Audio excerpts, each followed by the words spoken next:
Dang Isah Tandang Sari. Bumi Borneo penuh kepelbagaian. Lokasi penuh sejarah dan budaya berzaman. Dari legenda terpancar citra keunggulan Hawa di lensa zaman.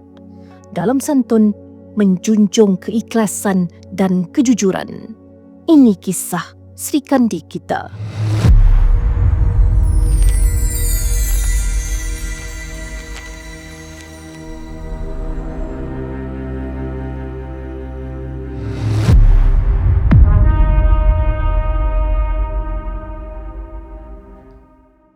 Di tanah Saribas yang subur di tepi Sungai Rimbas, berdiri sebuah kerajaan kecil yang aman di bawah pemerintahan Datu Temenggung Kadir dan isterinya Dayang Hajar, pasangan yang disayangi rakyat kerana keadilan dan kebijaksanaan mereka.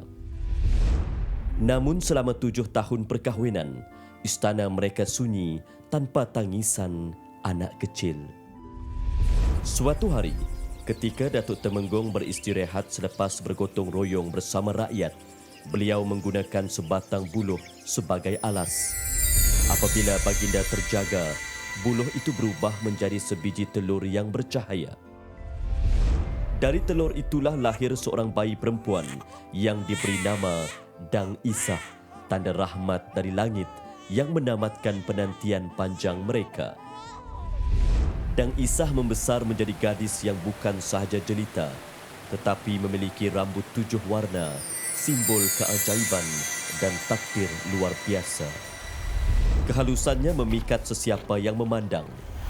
Apabila dewasa, Datuk Temenggung mendapat mimpi petunjuk bahawa sesiapa yang ingin meminang Dang Isah harus membawa 10 kati emas sebagai tanda kesungguhan dan keberanian.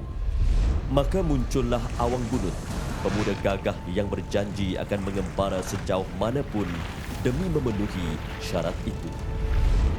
Namun, sewaktu Awang Bunut masih di perantauan, seorang nahkoda dari Bugis, Nahkoda Khar, tiba di Tandang Sari. Terpesona oleh kecantikan Dang Isah, dia melamar lalu dinikahkan. Sebulan kemudian, Nahkoda Khar kembali berlayar meninggalkan isterinya di darat. Takdir mempertemukan semula Dang Isah dan Awang Bunut. Sang pengembara akhirnya pulang dengan 10 kati emas yang dijanjikan. Mereka hanya sempat bertemu buat kali terakhir dalam linangan air mata dan reda terhadap takdir yang tidak menyebelahi mereka. Namun, cemburu telah menggelapkan hati manusia. Nahkoda Khar yang berpatah balik kerana tertinggal kerisnya tersalah sangka melihat mereka berbicara. Dalam amarah yang membara, dia menikam Awang Bunut dan darah tumpah di bumi Saribas. Dalam duka dan hampa, Dang Isah cuba menamatkan hidupnya menggunakan keris yang sama. Namun besi itu tidak mampu menembusi tubuhnya. Melihat kesengsaraan anaknya, Datuk Temenggung sendiri menghunus senjata dan membunuh Nahkoda Khar. Lalu bumi Saribas diselebungi pilu.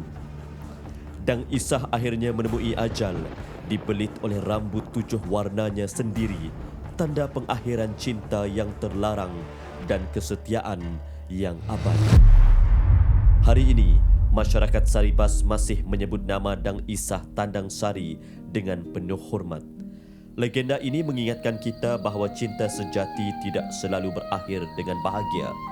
Kadangkala, ia berakhir sebagai puisi duka, namun tetap abadi dalam ingatan manusia.